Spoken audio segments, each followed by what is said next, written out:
Merci. Merci à tout le monde pour cet accueil. J'en profite pour dire rétrospectivement merci à tous ceux qui ont organisé tout cela, et notamment hier, car je ne me suis rendu compte de rien. Et il y avait un monde absolument incroyable qui s'est rassemblé au Mirail, puisque le gars qui fait la sécurité m'a dit il y a au moins 2000 personnes.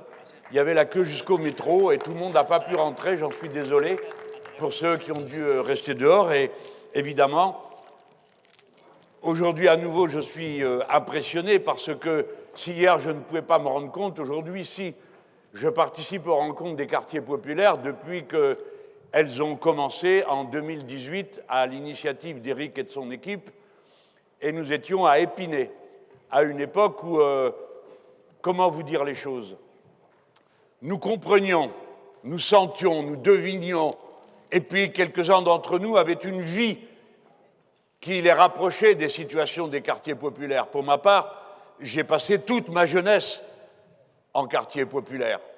Mais le temps passé, il passe si vite, et les mutations de la société sont si violentes qu'aujourd'hui, je suivrai le conseil qu'a donné à ça il y a un instant, je ne parlerai pas à la place de ceux qui vivent en quartier pour la raison que ce que j'ai vécu et ce que vous vivez n'a strictement rien à voir. La situation qui était celle du quartier populaire d'Yvetot, dans la cité Séminore, j'étais dans le bâtiment A et on y mettait les fonctionnaires et leurs enfants. Dans le bâtiment B, on mettait les contremaîtres et C, D et E, c'était les ouvriers. Tout le monde bossait. Et tout était nouveau, et pour la plupart de ceux qui se trouvaient, c'était un enchantement d'être là, parce que, enfin, il y avait les toilettes dans la maison, parce qu'il y avait le chauffage, parce qu'il y avait une cave, parce qu'il y avait la chambre pour les enfants et celle pour les parents. Et ces masses humaines innombrables qui avaient été arrachées à la campagne, à la condition d'ouvriers agricoles, se retrouvaient à vivre une vie qu'ils considéraient comme une vie décente, dans un habitat décent, se sentaient respectés. Et aujourd'hui, c'est exactement l'inverse. Ceux qui vivent dans les quartiers populaires se sentent, à juste titre, méprisés, oubliés. Et, quand parlent les maîtres, les élites sociales du pays, c'est elles qui montrent du doigt les gens qui se trouvent là et accusent les parents des erreurs de leurs enfants, comme si leurs enfants, eux, n'en commettaient pas d'erreurs. C'est eux qui mettent en cause cette femme sur deux qui porte sur son dos la charge de la famille pour lui reprocher quoi? Que n'a-t-elle pas fait alors qu'elle a déjà tout fait? Et on lui demande encore. La vérité, c'est que les maîtres qui parlent d'ensauvagement des populations s'ensauvagent, eux, parce que c'est eux qui acceptent de plonger des masses humaines pareilles dans des conditions de vie pareilles. La décivilisation, c'est d'abord celle des élites qui oublient qu'ils vivent dans une société et qu'il est impossible de vivre en société en partant du principe qu'une large partie des gens qui la composent n'ont aucun droit et n'en auront jamais et doivent se satisfaire de leurs conditions. Je ne suis donc pas venu faire le porte-parole, car je n'en ai pas la compétence à cet instant. Je suis venu apporter un éclairage et un mot d'ordre. Cet éclairage, c'est qu'il faut penser la France telle qu'elle est. Et il faut que les habitants des quartiers populaires, c'est-à-dire la plus grande partie de la classe ouvrière de ce pays, la plus grande partie des employés femmes de ce pays, comprennent sa force, la place singulière qu'elle occupe dans la société, et que si nous ne sommes plus une société de production industrielle, nous le restons pour une part et les ouvriers sont dans les cités. Et si nous sommes une société de services, alors les services sont accomplis majoritairement par des femmes et majoritairement elles sont dans les quartiers populaires. Il y a, de la part des élites, la volonté de cacher la réalité pour que les premiers concernés ne sentent pas leur force. Savez-vous qu'il est difficile de dire ce qu'est un quartier populaire? Il n'y a pas de statistiques.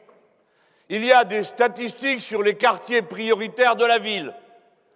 Mais c'est loin de représenter tous ceux qui vivent dans un quartier populaire. C'est une partie sérieusement analysée, je le dis.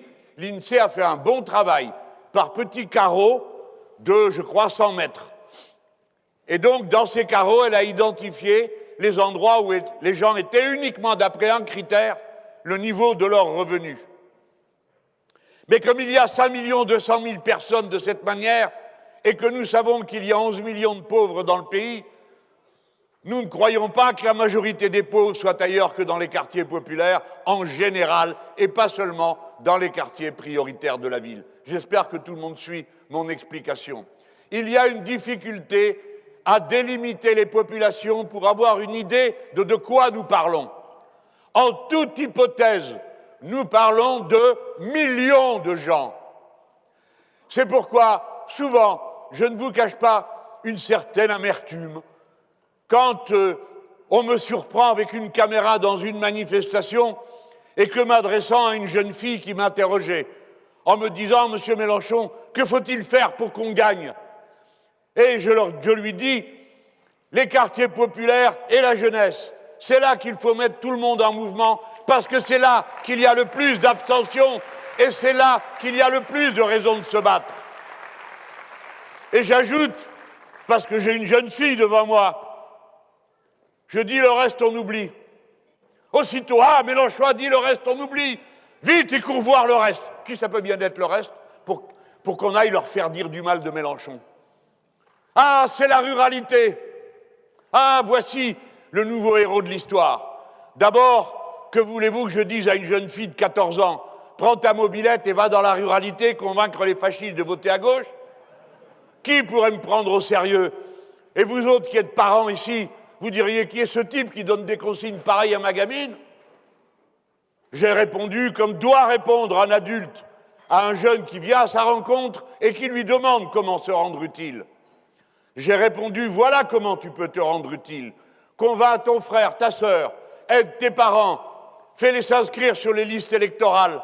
Voilà la tâche que tu peux accomplir, même si tu as 13 ans ou 14 ans. Moi aussi, j'ai emmené ma grand-mère voter. Alors tu peux le faire.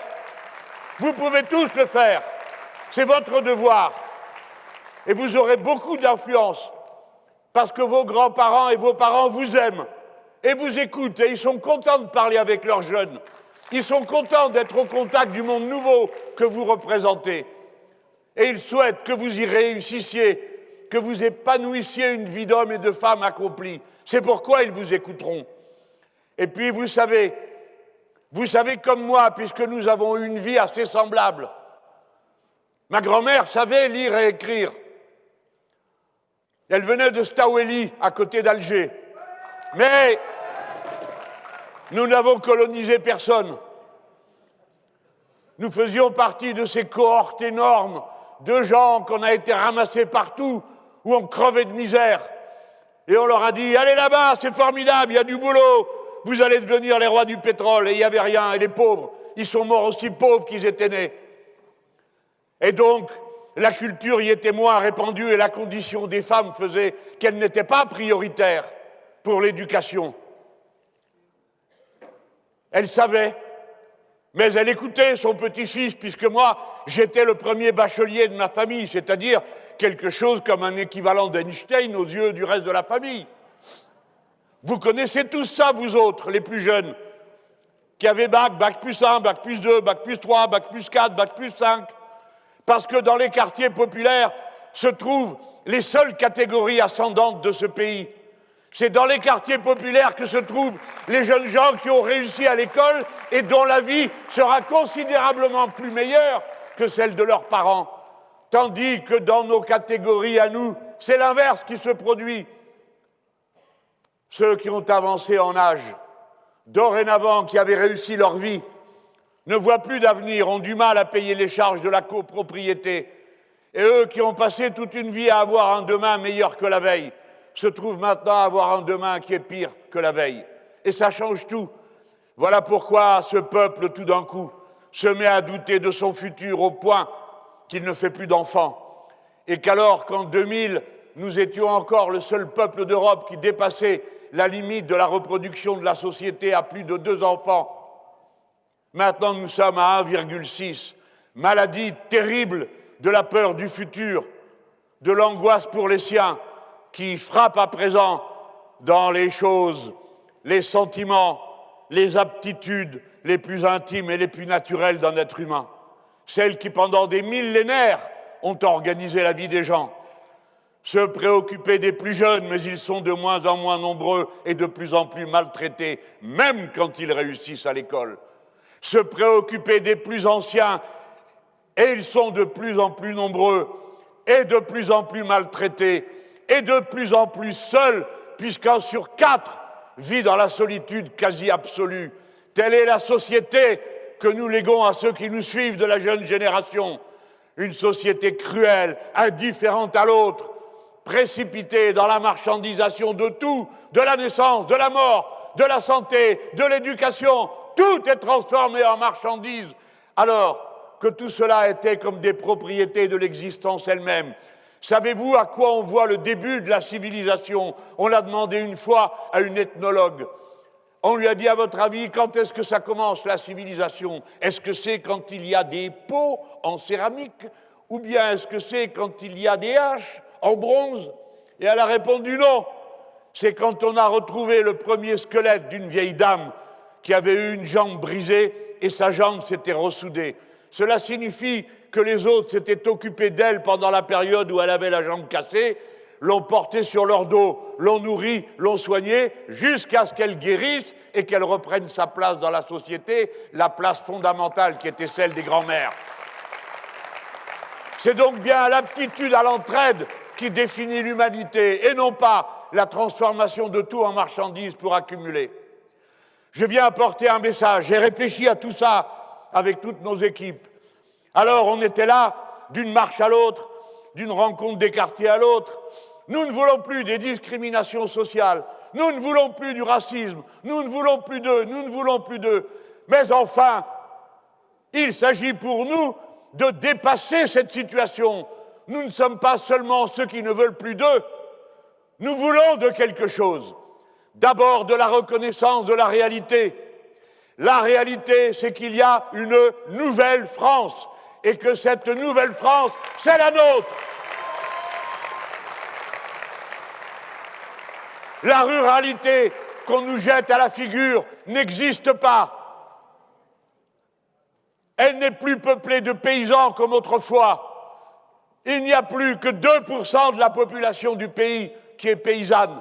Il y avait 7 millions de paysans en 1945. Il en reste à peine 400 000, tellement leur situation a été mal gérée par leurs dirigeants. Et eux ont continué à faire la piétaille qui leur sert, qu'on pousse en avant dans les manifs, et qui maintenant se trouvent démunis de tout.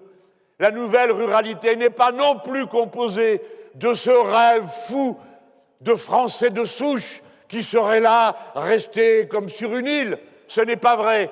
La ruralité est brassée, et pour ceux qui ne le savent pas, arrivent dans la ruralité pour acheter ce qu'on peut y acheter, quand on peut y acheter quelque chose, parce qu'il se trouve que la crise du logement est la première des crises qui atteint la population de la ruralité et la jeune génération. C'est qu'il y a une crise du logement. Eh bien, ceux qui arrivent sont ceux qui, ayant réussi socialement à l'école et réussi socialement d'une manière générale, en tout cas assez pour avoir 3-4 sous pour pouvoir acheter la maison dont on rêve et y installer sa propre famille, eh bien c'est celle qui arrive des quartiers populaires en ce moment. Cessez donc d'imaginer une France du passé qui n'est plus là, acceptez celle qui est là, et dites-vous bien, comme je le dis à chacun des jeunes gens que je croise et dont je sais qu'ils sont nés comme moi au Maghreb, ou bien encore ailleurs, cette partie du pays est à nous, c'est notre patrie, c'est notre pays, c'est là que naîtront vos enfants, c'est là que naîtront vos petits-enfants. Ce pays est à nous tous. Voilà pourquoi je parle de la nouvelle France. Cette nouvelle France, je ne l'ai pas inventée à partir de ce que j'ai vu dans les quartiers populaires. J'ai compris qu'elle existait à partir de tout ce qui s'est transformé en profondeur dans la société française. Il faut bien prendre une date comme point de départ. Puisque nous voulons une nouvelle constitution, puisque nous voulons une 6e République, puisque nous voulons une nouvelle citoyenneté, alors on a proposé de prendre comme date repère 1958, c'est-à-dire l'avènement de la 5e République et l'achèvement quasi total, car il n'est pas total, de la décolonisation avec la liberté acquise par le peuple algérien et la constitution de l'Algérie indépendante. C'est-à-dire ce qui devrait dorénavant être un acquis, à savoir la décolonisation complète, non seulement des territoires, mais pire encore, des esprits qui doivent renoncer une bonne fois à considérer que les uns sont les inférieurs des autres parce qu'ils auraient reçu cette qualité de je ne sais quelle couleur de peau, religion ou autre.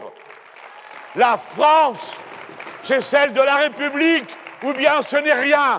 Et la République, c'est l'égalité absolue des êtres humains entre eux, et notamment leur égalité dans l'exercice du pouvoir par la citoyenneté. C'est à ces règles de fer que nous croyons, et c'est à ces règles que nous voulons que se rapporte cette nouvelle France. Regardez-la comme elle est.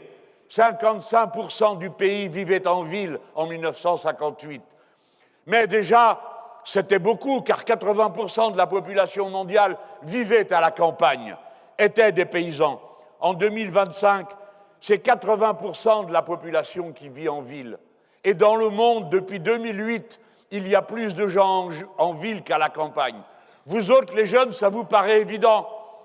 Et même quand vous retournez au bled, pour certains d'entre vous, pour voir les grands-parents, ça vous fait comme un choc, des fois, parce que vous réalisez comment, en aussi peu de temps, la société humaine a pu évoluer à ce point qu'on se retrouve tous en ville. La ville d'abord.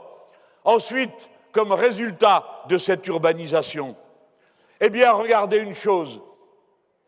Depuis le début du XXe siècle jusqu'à 1958 et même un peu plus tard, jusqu'aux années 70, on continuait à faire 4 déplacements par jour. Je ne sais pas pourquoi 4, ne me demandez pas. 4. Mais c'était un déplacement sur 15 kilomètres.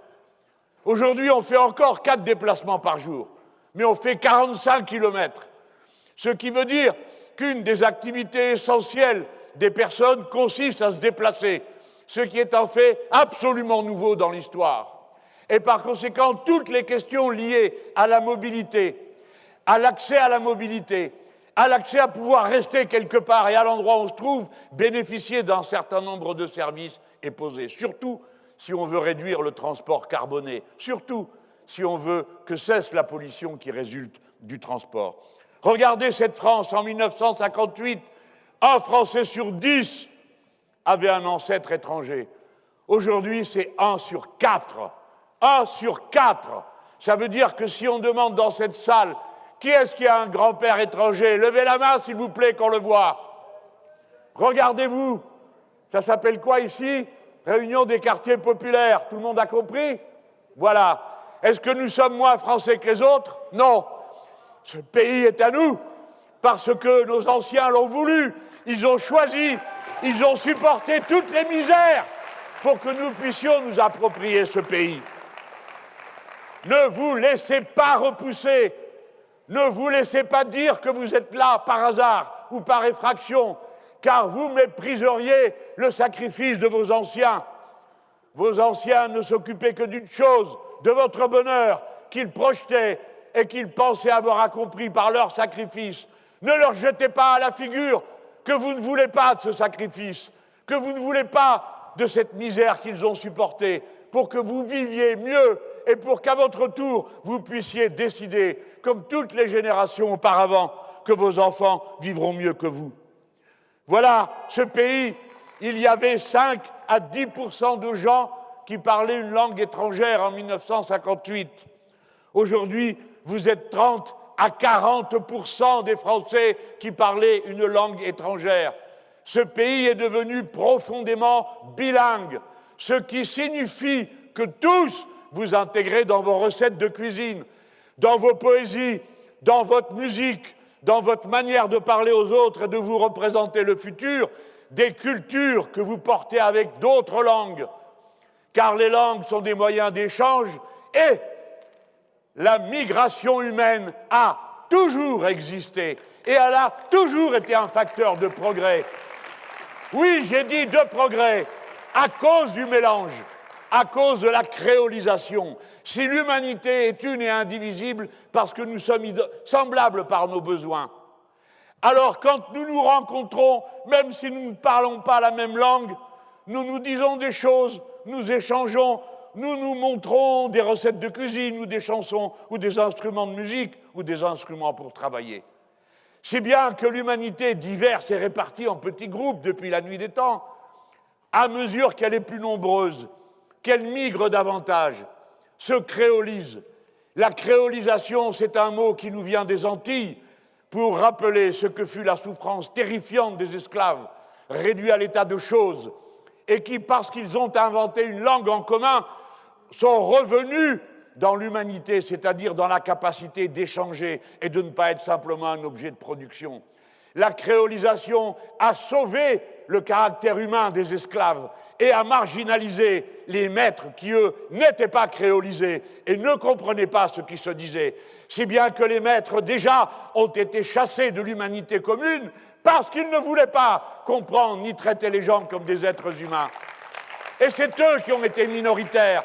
Et c'est eux qui continuent à se cacher, y compris dans les Antilles, pour qu'on ne voit pas quelle prédation ils continuent à faire subir à la population. Tout ce que je vous décris, cette nouvelle France-là, nous permet de dire nous sommes candidats au pouvoir. Et comme vous allez entrer dans la discussion sur les municipales et que vous allez produire des idées et des revendications, dites-vous l'importance des rencontres cette année et l'année prochaine sans doute encore davantage puisque nous entrerons dans les élections municipales.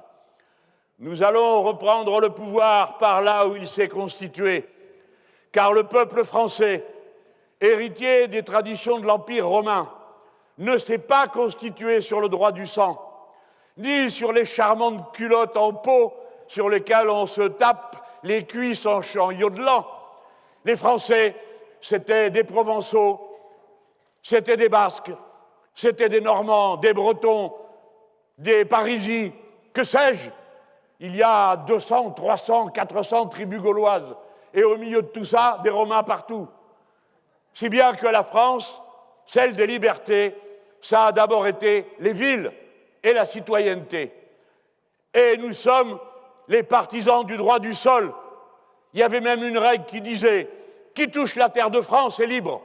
Cela signifiait que le serf, s'il s'était enfui et touché la terre du domaine royal, devenait libre. La liberté a été proclamée par ceux qui ont fait la révolution de 89 en disant à nouveau qui touche la terre de France est libre et devient citoyen. Et ce sont les communes qui ont fondé la démocratie. Les communes, parce qu'elles avaient des droits qui appartenaient à tous ceux qui s'y trouvaient. Par exemple, à Marseille, on disait « Métier vos noblesses ». Ça voulait dire « tu n'as pas besoin d'être un homme pour pouvoir ramener ta science ». À Marseille, surtout, tout le monde la ramène. Mais bon, ça voulait dire ça. Vous êtes citoyen. Le droit du sol est un droit pour lequel vous vous battrez. N'acceptez pas qu'on vous trie, car le capitalisme est fait de tri. Il passe son temps à trier. Et il voudrait que les tris qu'il opère pour son service deviennent des tris qui paraissent naturels. Si vous êtes de telle couleur, alors telle est votre de peau, telle est votre situation. Si vous êtes de telle religion, alors telle est votre situation. Mais qui vous a trié? Sinon lui, réparti, discriminé. Pour aller contre le tri, il faudra revenir sur la loi Pasqua qui fait qu'on doit attendre l'âge de 16 ans quand on est un enfant d'immigrés pour savoir si on est français, quand bien même on parle tous français et rien d'autre que le français des fois.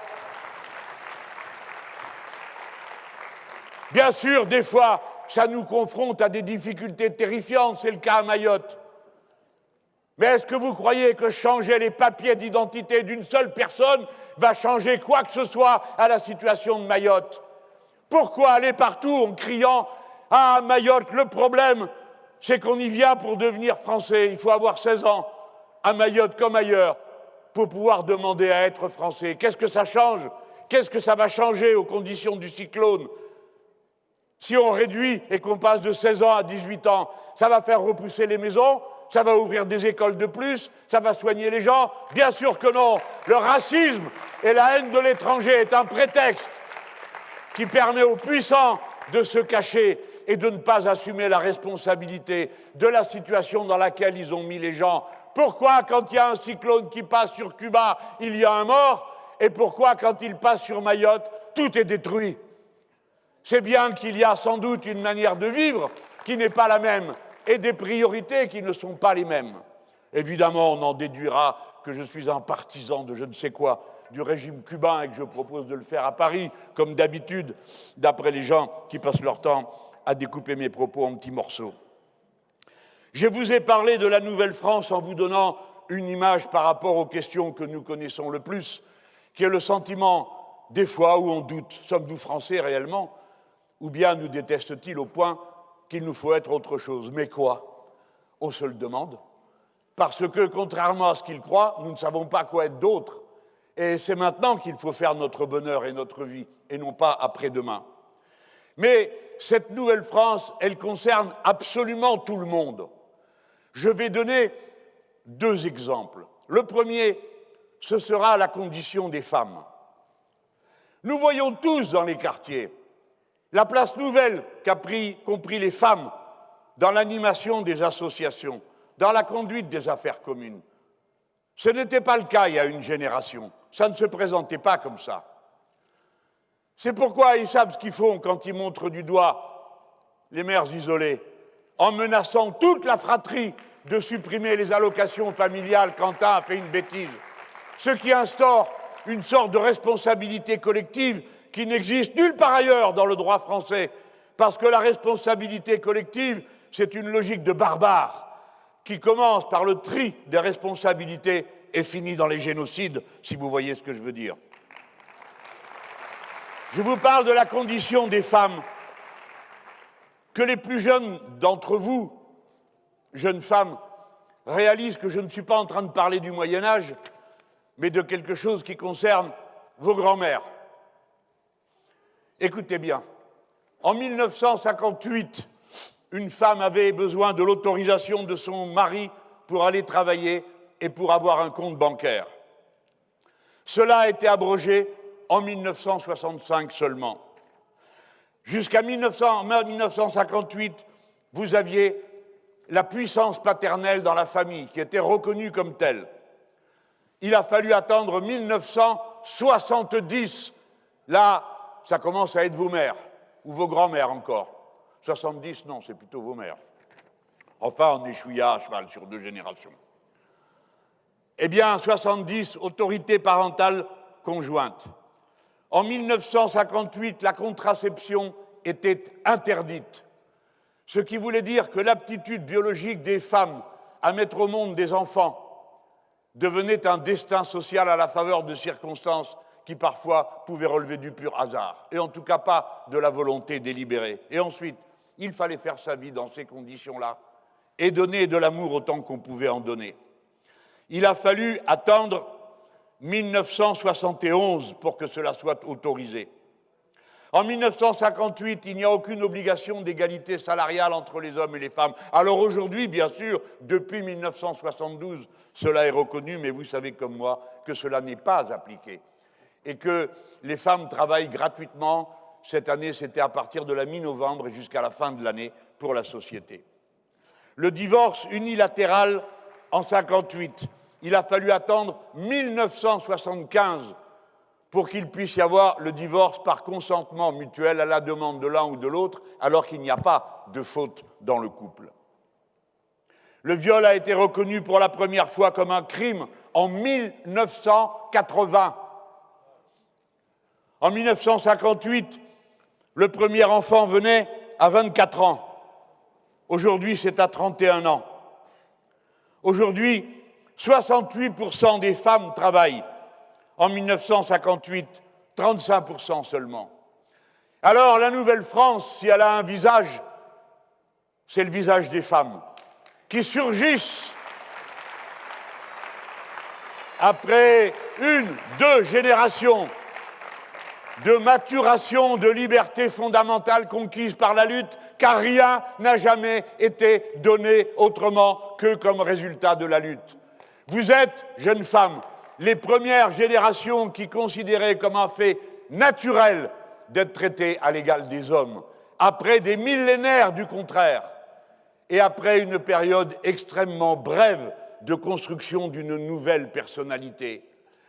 Période brève parce que, pour qu'une manière d'être se transmette d'une génération à l'autre, il faut que la première soit libérée des préjugés de la précédente. Et vous savez, comme moi, que ça n'est pas le plus simple, on peut écrire ce qu'on veut dans la loi. Il y a aussi après des comportements. Moi, on m'a appris à être un homme quand j'étais petit garçon. Être un homme, ça voulait dire qu'on ne pleurait pas quand on avait envie de pleurer. Ça voulait dire qu'il fallait savoir donner des coups de poing. Il fallait faire ceci, faire cela, faire ci, faire ça. Ah, comme ça me saoulait d'être dans leur modèle. Et évidemment, comment pouvais-je vouloir être autre chose que mon père, mon oncle, mon grand-père, mon grand-oncle?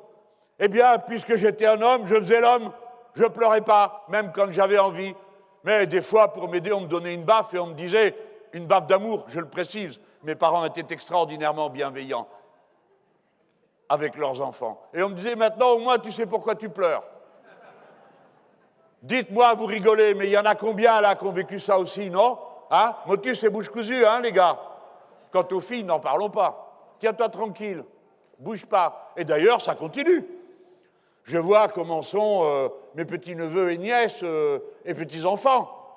Les filles, en général, sont plus calmes. Pourquoi? Ben parce qu'on leur a appris à être plus calmes. Et le petit gars, il saute partout, il crie, il piaille, il donne des coups de pied de tous les côtés. On dit, ah, c'est un petit bonhomme, hein? On l'encourage dans cette manière de se comporter. Je vous raconte tout ça pour vous dire comment le temps de l'histoire est long à passer d'une génération à l'autre et passe par les cultures. C'est pourquoi vous devez commencer à dire que vous êtes la nouvelle France. Non plus pour se plaindre de celle dont nous héritons et réclamer à notre bon maître le chapeau à la main, le droit de s'asseoir à la table, mais encore une fois, parce que le tour est venu de ces nouvelles générations d'occuper la place pour laquelle elles se sentent vouées et reconnues. Je pourrais vous parler des enfants puisque j'en parle à l'instant. Quoi, les enfants? Est-ce que vous savez qu'en 58, un gamin petit, il passait 3 à 4 heures dehors? Dehors, avec d'autres zazous comme lui ou elle, et puis ceci, et puis cela. Et aujourd'hui, combien? 1 heure. Ça veut dire que tous les processus que le capitalisme a mis en place, que le professeur Jacques Généreux, l'un des nôtres, a qualifié de dissociété, on rompt les liens sociaux, après des millénaires à passer notre temps à les renforcer, on les rompt, et on dit c'est à l'individu de savoir qui il est, ce qu'il doit faire, comment le faire. Eh bien, ça arrive jusque dans l'enfance, qui est la classe d'âge qui, par définition, ne peut se créer, se constituer que dans la relation aux adultes, qu'en les imitant, ce n'est pas toujours un bon exemple, mais en cherchant à créer ce lien social qui va permettre à l'enfançon de passer des cris parce qu'il a faim à la demande et qui va vous permettre ensuite de lui apprendre à manger avec une cuillère et une fourchette. Je prends ces exemples pris dans la toute petite enfance pour qu'on comprenne que le même processus continue et qu'un enfant n'est pas un petit adulte. Un enfant est un enfant, n'en déplaise au système qui prétend les transformer tous en petits adultes et à ne pas croire qu'il puisse y avoir un droit et une justice particuliers. Voilà, que d'images j'ai encore. Maintenant, je viens à celles qui sont moins plaisantes. Pour certains, mais j'ai mon âge, alors je vois peut-être le monde différemment, ou je l'ai vu, et entre-temps, mes plus jeunes camarades m'ont remis les idées au carré. Moi, je disais enfin comment, bon, dans le passé, les garçons se mariaient avec les filles, ils étaient plutôt plus âgés, et les femmes plutôt plus jeunes. Alors, on regardait les statistiques, ça donnait 19 ans de vie commune. Bon, on est resté à 19 ans, mais c'est plus la même vie commune. Il y a donc une précarisation des couples. Et la plupart des jeunes gens savent que ça fait partie de la vie, et ils ne s'en font pas un drame. Je ne dis pas que ça leur plaît, ou ne leur plaît pas. Tout le monde aime bien que l'amour, ça rime avec toujours. Mais ce n'est pas toujours le cas. Mais on le sait tous, et on en parle, et on discute, et on échange, et on regarde comment faire. Mais cette précarisation des couples est une nouveauté absolue dans l'histoire. De la même manière, si je peux me permettre de le dire, un mariage sur 2 se termine par un divorce. La moyenne, ça va rester 17, 18, 19 ans. Un enfant mineur sur 3 a des parents séparés. Et alors, un jour, je dis ça à une copine. Je lui dis, mais les gosses, il est petit, là. Et la copine, elle me répond, tant mieux. Parce que comme ça, on va pouvoir vivre peut-être dans plus de bonheur. Les familles recomposées existent, et ce sont des familles aimantes. Et nous y avons gagné des frères et sœurs, les uns et les autres. Nous y avons gagné des familles. Nous y avons gagné des liens inexplicables dans l'ancienne génération. Oui, ça aussi, c'est la Nouvelle-France. C'est une autre manière de penser la vie. Et il faut l'accepter comme une source de bonheur et de construction, plutôt que d'aller pleurnichant à répéter les traditions du passé, qui, elles, bien sûr, n'étaient que bonnes. Discutez avec vos grands-mères et vous aurez une idée de ce que ça pouvait vouloir dire, que la vie en commun enfermée est obligatoire. J'ai identifié une série de faits. Je me suis efforcé de vous y faire réfléchir en partant de ce qui est le plus intime, pour qu'on voit à quel point le monde est neuf au moment où il est mis en péril de disparaître. Mais ça ne me fait pas oublier le reste, c'est-à-dire pourquoi il y a des quartiers populaires. Il y a des quartiers populaires pour y reléguer une partie de la population, pour créer pour cette population les déserts qui forment la raison d'être de la marchandisation de la société. Ça va contre l'intuition.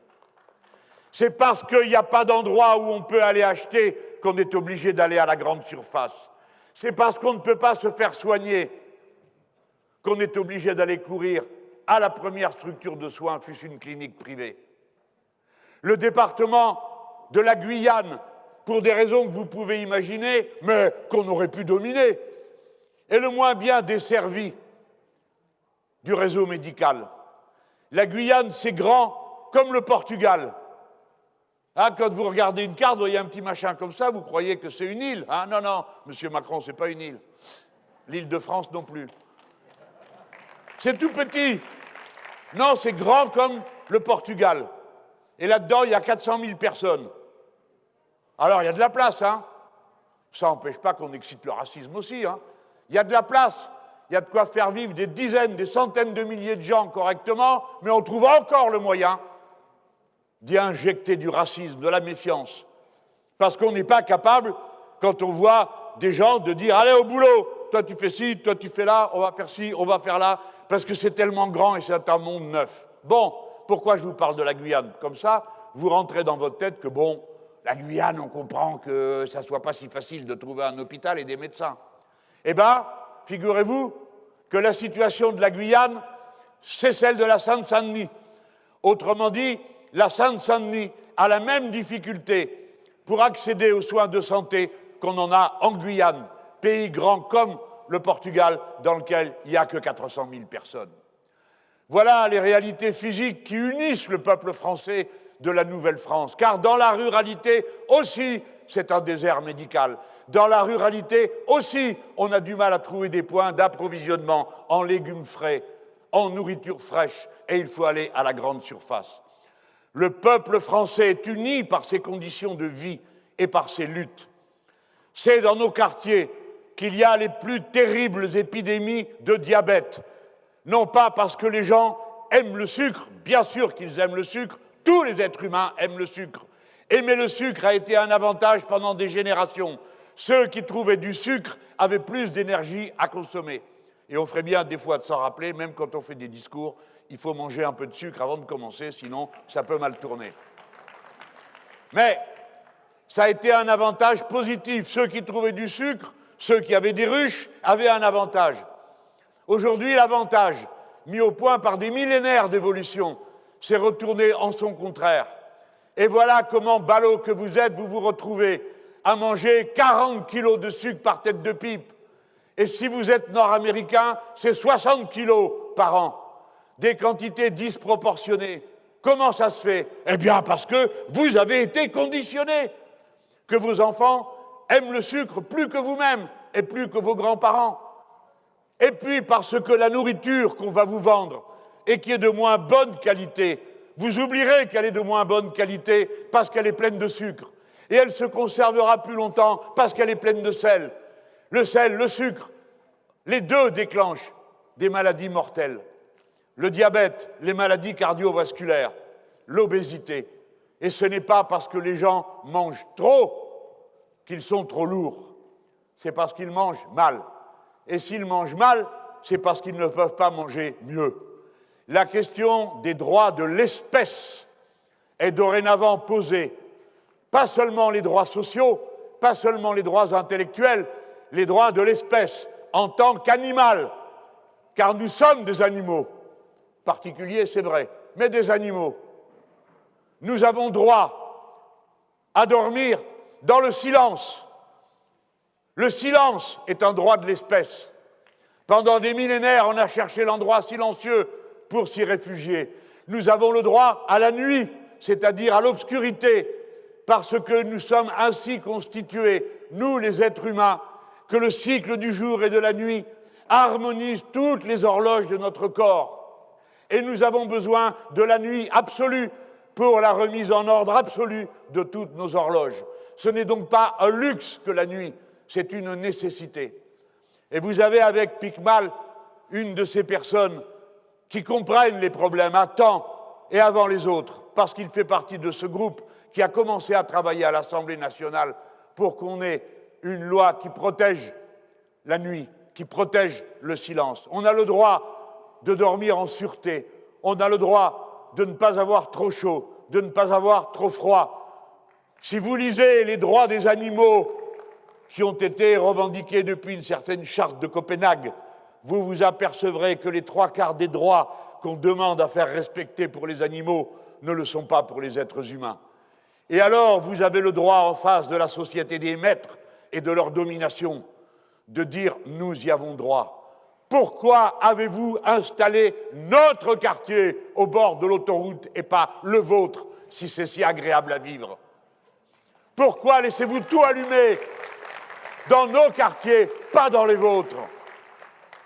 Pourquoi faites-vous sécession de la vie avec les autres? Pourquoi avez-vous vos quartiers où vous êtes? Et c'est la raison pour laquelle vous avez créé ceux où nous sommes, pour que nous ne soyons pas au même endroit que vous. Si bien que tout à l'heure, c'est Picmal ou je ne sais plus qui d'ici qui m'a dit « on va aller là-bas, il y a une place formidable, tu vas voir ». Et on va pouvoir faire un meeting de masse. J'ai dit, on en a déjà fait un à la Prairie des Filtres une fois. Oui, on continue à en parler, il paraît, à Toulouse, de ce meeting. Moi, je ne suis pas prêt de l'oublier. C'était incroyable, il y avait du monde partout, toute la prairie, sur les ponts autour, dans les immeubles, du monde partout. Alors, bon, et il me dit, tu vas voir, c'est formidable, c'est en plein milieu d'un quartier. J'ai dit, les gens, ils ne peuvent pas aller au Capitole. Ah non. Ah non. C'est comme à Marseille. Ils sont dans les quartiers nord, mais ne descendent pas. Alors, ça tombe bien, parce que ceux qui décident, ils ont mis le métro, d'accord? Après, ils ont créé d'autres choses. Le tram, au même endroit que le métro. Et comme ça passe jamais dans les quartiers nord. Facile. Comme ça, s'ils avaient envie de descendre, ils ne descendent pas. Si bien que nous intériorisons, les barrières sociales deviennent des barrières physiques. On n'est pas chez nous, on n'est pas à l'aise, alors on reste là où on est. Eh bien, pourquoi pas? Mais alors, il faudrait que là où on est, ce soit aussi agréable à vivre que là où on n'est pas et où on ne veut pas de nous. Voilà les revendications que l'on peut avoir. Là, le droit à la dignité est une revendication qui n'est pas exagérée. Et je vous invite à l'insoumission morale et intellectuelle. Car ils vous ont collé ça dans la tête. T'es chômeur, t'as qu'à traverser la rue. T'es pauvre, c'est de ta faute. T'es malade, c'est de ta faute. T'es obèse, t'as qu'à moins bouffer. t'as du diabète, t'as qu'à pas manger de sucre. Comment je vais faire tout ça? Dit le malheureux, la malheureuse, à qui on donne toutes ces injonctions. J'ai traversé la rue et j'ai pas de boulot. Je suis allé à l'école, j'ai travaillé sérieusement, j'ai des diplômes, et quand j'amène mon CV, c'est mon prénom qui vous plaît pas. Quel pays on est devenu, où on a cette espèce de bonhomme qui vient dire « Arrêtez de vous appeler Mohamed alors qu'il s'appelle Eric, c'est un prénom scandinave ». Il pouvait trouver mieux à critiquer que le prénom du prophète, non? Pour critiquer les autres. Où on vit là? Qu'est-ce que c'est cette histoire? Vous devez vous libérer des chaînes qu'on vous a mis dans la tête et que des fois vous acceptez. Nous avons tous des droits égaux. Nous n'avons pas de maître.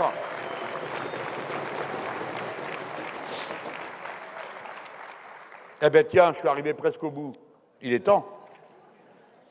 Vous allez mettre au point vos revendications.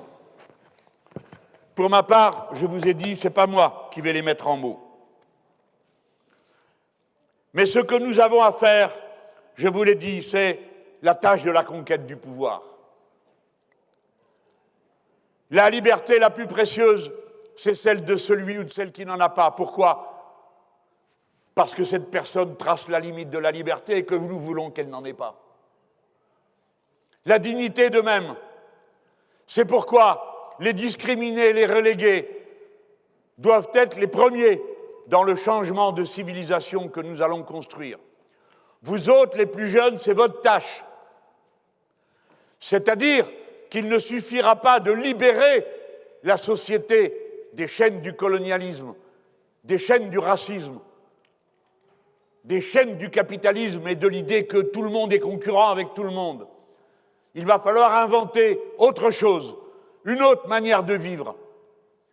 C'est pourquoi nous avons dit que notre programme est un programme qui fait une transition, un passage entre la société capitaliste absurde dans laquelle nous vivons et celle qu'il s'agit de construire. Mais cette fois-ci, ma génération n'aura pas l'arrogance de vous dire quel genre de société vous devez construire.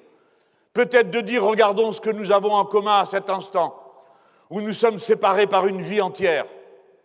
La vôtre à construire, la mienne qui est faite. Ces principes que nous avons en commun est résumé dans une phrase. Nous voulons une société d'harmonie des êtres humains entre eux, c'est-à-dire libérée de la discrimination, du mépris, du racisme, de l'indignité, de l'inégalité, et une société d'harmonie avec l'écosystème dans lequel nous vivons. Harmonie veut dire qu'il faut faire correspondre les cycles. C'est de la poésie, tant mieux que c'est de la poésie, l'harmonie. Mais c'est une affaire très matérielle, très concrète. Les cycles du capitalisme ne sont pas ceux de la vie humaine et de la vie de la nature. Il faut 4 secondes pour faire un sac en plastique. Il faut 4 siècles pour que la nature le désagrège. Et ainsi de suite. Un poulet peut vivre 24 mois. Nulle part il est écrit que les poulets ne vivront pas plus de 6 mois ou 8 mois. Les cycles du capitalisme se sont imposés à la volaille. Vous me direz, oui, mais nous ne sommes pas des volailles. Merci, je suis au courant. Ce que je veux vous dire, c'est qu'il n'y a jamais eu autant de volailles sur Terre qu'aujourd'hui. Il y en a 32 milliards, et tous les ans, on en bouffe 23 milliards. Si bien qu'on peut dire qu'on est à l'âge de la volaille. Il n'y en a jamais eu autant. Mais regardez même cette chose évidente, comme elle n'est pas évidente, comme elle est marquée par la nature du régime social. Les poulets aussi ont à souffrir du capitalisme. Je parle de la volaille. Les autres sont à leur service.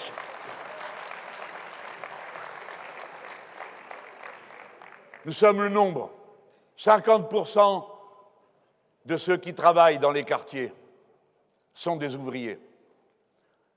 Ceux des quartiers, ceux dont j'ai parlé tout à l'heure, QPF, quartier prioritaire de la ville, c'est vous dire tout le reste, représentent 30% des travailleurs des flux.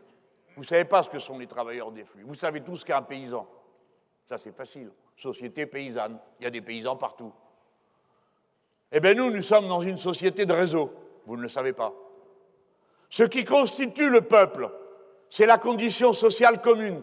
Personne ne peut vivre et survivre et reproduire son existence matérielle s'il n'a pas accès au réseau. Si tu n'as pas accès à l'électricité, point de lumière, point de chauffage. Si tu n'as pas accès à l'eau, eh ben, tu meurs. Parce que personne ne peut vivre sans eau. Tous nous dépendons des réseaux, et ces réseaux sont soit des propriétés collectives, soit des propriétés privées, et ça change tout. Entre votre soif et le robinet, il n'y a pas d'intermédiaire. Ou l'eau coule, ou elle ne coule pas. 2% de manque d'eau, tu as soif. 10%, tu délires. 12%, tu es mort.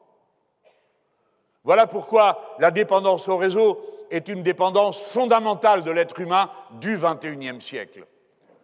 Et le tiers des travailleurs des réseaux sont dans les cités populaires. Ils ont donc la même puissance sociale que les travailleurs hier capables d'interrompre une production. Nous ne pouvons pas dire que nous allons faire une révolution à partir des travailleurs des usines. La moitié des usines ont fermé leurs portes. Et leur capacité de lutte contre les transnationales s'est considérablement abaissée. Par contre, nous pouvons faire la révolution citoyenne sans tirer un coup de fusil, avec des bulletins de vote, avec des programmes, pour une raison. Nous sommes le plus grand nombre. C'est nous qui sommes le grand nombre. Sans nous, rien ne fonctionne. Libérez-vous des chaînes de la servitude. Si vous le voulez, vous êtes les maîtres. Encore faut-il le vouloir. Et c'est ce que vous allez faire en reconquérant le pouvoir par la commune. Oh, vous n'aurez pas que des amis. Moi non plus. Mais quoi? J'ai dit, c'est le grand nombre. Vous avez un devoir, amis, camarades. Il faut que dans les quartiers, il y ait la base de la révolution citoyenne. La base de la révolution citoyenne, bien sûr, c'est d'aller s'inscrire sur les listes électorales, mais ça ne suffit pas. Tout le monde n'a pas le temps de penser à tout. Il faut qu'il y en ait qui se partagent le travail, de réfléchir, de calculer, de dire comment on va faire, qu'est-ce qui est prioritaire, qu'est-ce qu'on fait d'abord, qu'est-ce qu'on fait après. Enfin, vous savez ça, vous gérez votre vie comme ça. Nous avons besoin d'assemblées citoyennes. Il faut que les assemblées citoyennes exercent le pouvoir dans les quartiers.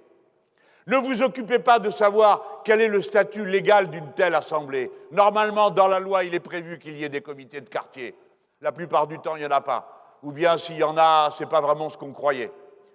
Il faut des assemblées citoyennes qui soient des assemblées politiques, où l'on s'occupe de la vie quotidienne en disant pourquoi elle est comme ça et qui peut décider.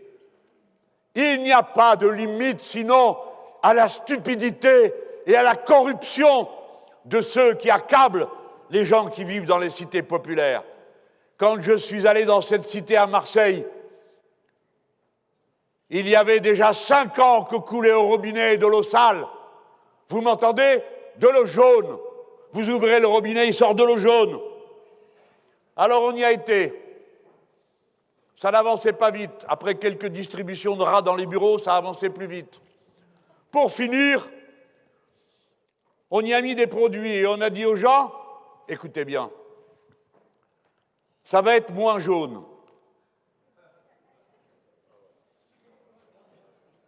On ne vous demande pas de l'eau moins jaune, on vous demande de l'eau potable.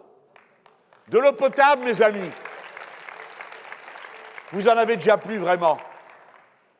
90% des rivières contiennent des pesticides. 99% des gens qui sont dans cette salle ont des pesticides dans leur corps, et ça se voit quand on analyse leurs urines. 100% d'entre vous absorbent des polluants éternels parce qu'il y en a partout. Et la première fois qu'on a vu arriver ce qu'on appelle des polluants éternels, c'était à la fin des années 50, encore une fois, avec les premières poêles Tefal. Ça tombait bien parce qu'on appliquait à la poêle à frire ce qu'on venait d'appliquer pour fabriquer des sous-marins. Ce n'était pas tout à fait le même usage, mais c'est le même résultat qu'on en attendait. Il ne fallait pas que ça colle. Et depuis, nous voici tous pollués à un produit cancérigène. Ils ne le savaient pas? Si, ils le savaient. On ne leur a pas dit sur tous les tons? Si, on leur a dit. Il n'y a qu'une manière d'interrompre cela, c'est de retirer le pouvoir à ceux qui l'ont. Il est temps d'avoir pour perspective, non pas de les admirer parce qu'ils dirigent, mais de comprendre qu'une bonne partie d'entre eux sont des bons à rien, qui ont eu des objectifs absolument insoutenables, faire du profit de tout, et que le reste, ils s'en foutaient. Ils oubliaient qu'ils avaient affaire à des êtres humains.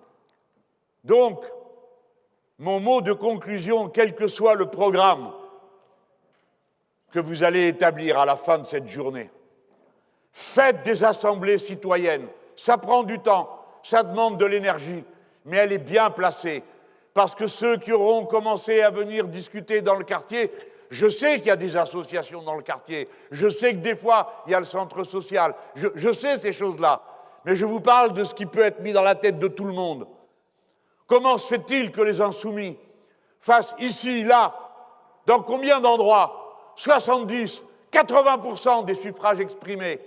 Ce sont des chiffres absolument incroyables, sans précédent dans la vie de ce pays. Et comment se fait-il que nous ne soyons pas au pouvoir? Eh bien, c'est parce que il y a encore 70% d'abstention. Et nous savons tous pourquoi. Pas parce que les gens sont stupides, parce qu'ils n'y croient plus, parce qu'on leur a trop menti, parce qu'on les a trop baladés, parce qu'à la fin, c'est déjà assez difficile d'organiser son propre lendemain. Comment va-t-on en plus s'occuper de toute la société? Souvent, on n'arrive pas à y penser que c'est par le collectif que transitent les solutions. C'est une idée pourtant qui n'a jamais rencontré aucun démenti, sauf une fois ou l'autre de temps en temps. Il y en a un qui sort du paquet tout seul et qui s'en sort. Mais qui peut être vraiment heureux s'il est heureux tout seul? Et qui peut être vraiment heureux si auparavant il s'est fait déjà briser les bras et les jambes? Voilà pourquoi, en arrêtant, je vous redis le mot. Passez-le à vos enfants. Passez-le à vos petits-enfants. Nous sommes à l'heure de la nouvelle civilisation à créer. Nous sommes la nouvelle France. Ce pays est à nous. N'acceptons jamais ce que nous voyons dans les yeux des maîtres, des importants et des racistes. Leurs yeux ne disent pas la vérité. Leurs yeux projettent un cauchemar et rien d'autre. Oui, nous sommes égaux en droit parce que nous sommes similaires en besoin. Merci à tout le monde.